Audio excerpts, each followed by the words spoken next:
Our next guest gave $20,000 towards that effort. It was accompanied by this statement, which reads in part, "I support Julian, whom I see as a pioneer of free speech, transparent government, and the digital revolution in journalism. His commitment to exposing the follies of government and business offers the greater society a chance to protect itself from these follies. Some aren't just follies, some are crimes." Let's bring in, as promised, Academy Award-winning documentary filmmaker Michael Moore. Michael, good evening. Good evening, Keith. You also offered the use of your website for Assange or your servers or anything else you can do to keep WikiLeaks alive. What's the premise? The premise is that we really owe a debt to Mr. Assange and to WikiLeaks for turning on a big spotlight on those people who brought about, first of all, this war that we've been in for the better part of this decade. These people concocted lies, and they committed crimes in order to send our young men and women off to war. And it has cost us not only the lives of our own people, but the lives of literally now tens of, if not hundreds of thousands of Iraqis and Afghan citizens. And I just think that if in a free and open society, if we aren't able to find out the truth, mistakes like this get repeated over and over and over again. I mean, I was thinking yesterday when I sent the bail money over to London, what if we'd had a WikiLeaks in August of 1964 when we were told that the North Vietnamese fired on a U.S. ship, which in fact was a lie. It was a concocted lie at the Pentagon. And we didn't find out about that until Daniel Ellsberg released the Pentagon Papers some 6-7 years later. But what if there had been a WikiLeaks? What if someone could have got that information out and told the American people at the beginning of the Vietnam War, my fellow Americans, you're being lied to, this was all made up? How many lives could have been saved? And you could go down so many other examples, whether it's, imagine the Dick Cheney memos back and forth as he was pressuring the CIA at the beginning, just before this last Iraq war started. What if those memos had been released in 2002 or 2003 so the American people could see he was trying to get the CIA to gin up the evidence and sort of fudge the facts so they could make their case for war? What if we'd had access to that? So this is, to me, I just think an instrument like WikiLeaks is vital for a free and open society to exist because, and frankly, I think this is something that Thomas Jefferson or Ben Franklin would have, if they could have invented this, if there had been an internet back then. They saw the importance of making sure that the corrupt people in power, and they knew that power corrupted, it was necessary to have a very large light on them.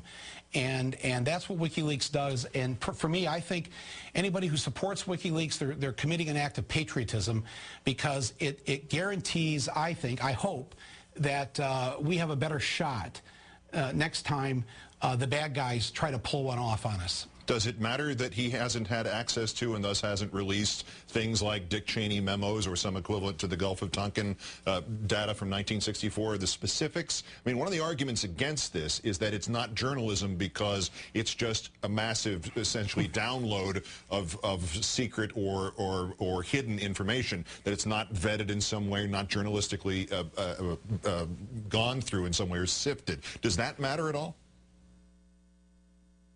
It has been. First of all, the news agencies, from the New York Times to the Guardian to the papers in Europe, they've spent a lot of time vetting it, going through it. I think they're very happy to have this access to it. Remember, right now we've been focusing on these State Department cables for the most part, which have been, if anything, embarrassing. And even as our Defense Secretary, Mr. Gates, said, this is not putting anyone's life really in jeopardy. Let's not make such a big deal about this. But the information that was released earlier this year about the Iraq War and then the next drop on the war in Afghanistan, there were some very serious items in there, and especially it was heartbreaking to read those reports from our soldiers during the first WikiLeaks drop back earlier this year, where if you read those things, what our own soldiers wrote up in their reports, what they were forced to do, the civilians that were killed, that they killed, and how sickened they were by this, because they signed up for the U.S. Army to defend the United States of America, not to go over and participate in this. It was, I think, incredible information to have. The video that was released that showed the execution by the helicopter of the Reuters reporters. I think all of that stuff has been very important. And remember, of the 250,000 documents, the cables that they say that they're going to be releasing, they've only released, I think, 1,000 or 2,000 of them. So there's a lot more to come from this organization, and I think it's a good thing. And I say to the people who, I've had people say to me, I don't know if, this is not good. You have to have some secrets, and I can understand that. Diplomacy, all that's necessary to, you can't just have everything on the front page of the paper. But I would say that because our government behaved so badly in invading a country that was not a threat to us, that this is the result. This is what you're going to have to put up with. The lights in the room have been turned on, and now we're going to see everything from this point on. And maybe it's not right that we see everything, but I think I'd rather that than the alternative. And remember, it's not the leaks that are killing anyone. It's the secrets that have killed people. The secrets, here's a good example. I asked your producer, I don't know if you guys have the famous photo of Mr. Bush when he, in August of 2001, 1 month before 9/11. There it is. There it is. Okay, yeah. Okay, now, he's being handed a secret memo. And the memo just happens to say, bin Laden determined to attack inside United States. And in the memo, it talks about how he plans on hijacking airplanes. Now, this is 1 month before 9/11. Mr. Bush took a look at that, as you can see, and then he went fishing for 4 weeks. Now, what if WikiLeaks had existed then, and some person in the U.S. government who saw that the president wasn't going to deal with this threat put that out there and said, bin Laden and al-Qaeda are planning to do something with airplanes and something very soon? There's a wonderful essay that was written by the woman, Colleen Rowley. She was Times Person of the Year for being a whistleblower, 24-year veteran of the FBI. And she says that, I've got the link on my site, I think it was in the LA Times just this past week or so. And she says, I think possibly had WikiLeaks existed in 2001, there would have been a chance that 9/11 wouldn't have happened. Because if that had been out there to the American people, if that had been out there to, say, even her office, her FBI, her field office, had she even known to look for these, had they even taken the call, if they'd taken the call from the flight school, where the guy, remember the guy calls up and he says, hey, I got these guys here and they don't want to know how to take off or land a plane. Well, that's a top secret. Well, these things shouldn't be secret. This affects American lives. We should know about these things. And I think these leaks will save lives.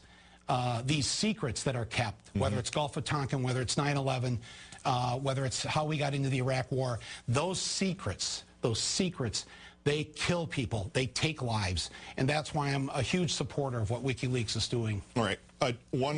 One complicating issue here. Address the charges against Assange in Sweden. Are they a ruse? Are they a front for something else? And even if they are indeed something nefarious against him, you are still, in essence, participating in bailing out a man who has been charged with criminal sexual charges or will be charged under these circumstances. Address that.